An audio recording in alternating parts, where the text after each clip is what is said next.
DeFi and NFTs push crypto beyond exchanges into code-driven markets, digital art, and new business models. Regulators are now asking a sharper question: who is responsible and where should compliance sit? In this section, we'll look at how that expanding frontier could reshape your obligations. For years, regulation started with a simple question: what is this asset? Is it money, a security, a commodity? In crypto, that's no longer enough. Regulators now ask, what does this actually do? Does it transfer value, store it, help manage it, or enable trading? Today, function increasingly drives the rules.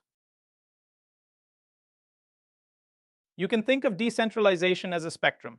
On one end, you have classic centralized VASPs like NovaX with clear ownership, custody of funds, and full AML obligations. On the other, you have pure DeFi protocols, open code, no company, no direct user relationship. The real challenge sits in the middle. Aggregators and interfaces feel DeFi-ish, but often look VASP-like to regulators, creating today's biggest gray zone. One-click DeFi access sounds great, until you ask, who's actually choosing those protocols, routing funds, and taking the fees? From a compliance perspective, each of those roles can quietly turn you into a regulated VASP. To answer that, regulators don't start with your technology labels. They run a functional X-ray. First, who controls the design? Who curates protocols and sets guardrails? Second, who has the economic interest?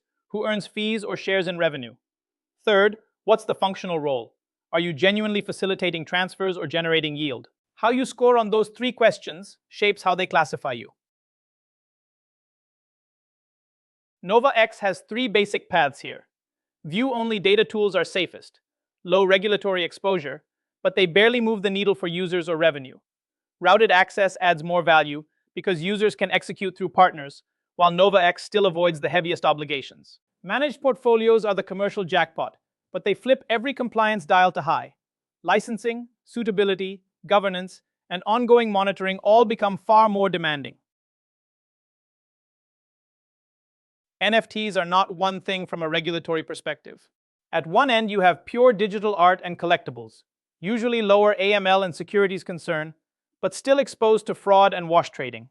Move into ticketing and loyalty, and you add consumer protection, refund, and data privacy issues.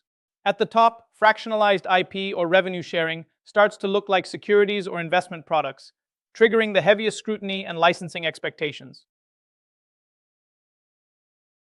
Finbridge wants an NFT loyalty program that feels like airline miles, not a speculative token. Customers earn NFTs through normal activity, but they're transferable and may develop real secondary market value.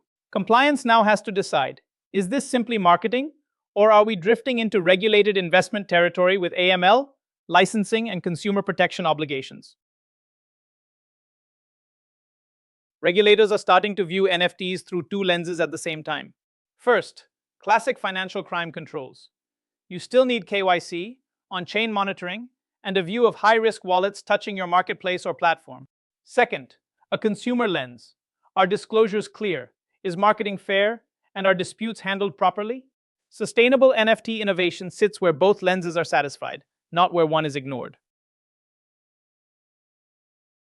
When compliance teams look at NFTs and the frontier, several hotspots stand out. Wash trading and market manipulation inflate volumes and prices, so popular collections may reflect fake demand.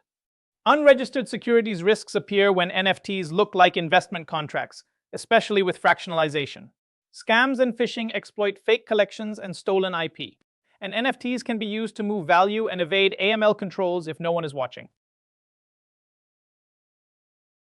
Regulatory intelligence is about turning noise into targeted action. You constantly scan global standards, new consultations, and real enforcement cases. But you don't treat them as abstract news. You ask, what would this change for our products, customers, data flows, or partners? That question drives focused impact assessments owned by cross-functional teams. So your roadmap, controls, and documentation evolve before regulators or banks force the issue. Even before regulation fully catches up, serious players can raise the bar through self-regulation. First, adopt clear internal codes of conduct, which protocols you will or won't touch, and minimum due diligence standards.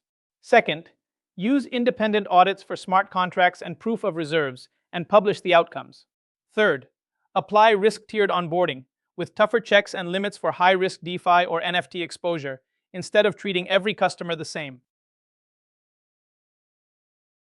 Think of your compliance stack like Lego. At the base, you invest once in strong, reusable components: KYC, sanctions screening, travel rule, blockchain analytics, governance. Then every new product idea, NFT loyalty, DeFi access, tokenized assets, plugs into that same foundation. You're not reinventing controls, just adding risk-specific tweaks. This is how NovaX or FinBridge can experiment, move fast, and still stay audit-ready as regulation evolves. To close, here's your frontier toolkit in one place. Treat front ends and aggregators as potential VASPs using a functional test.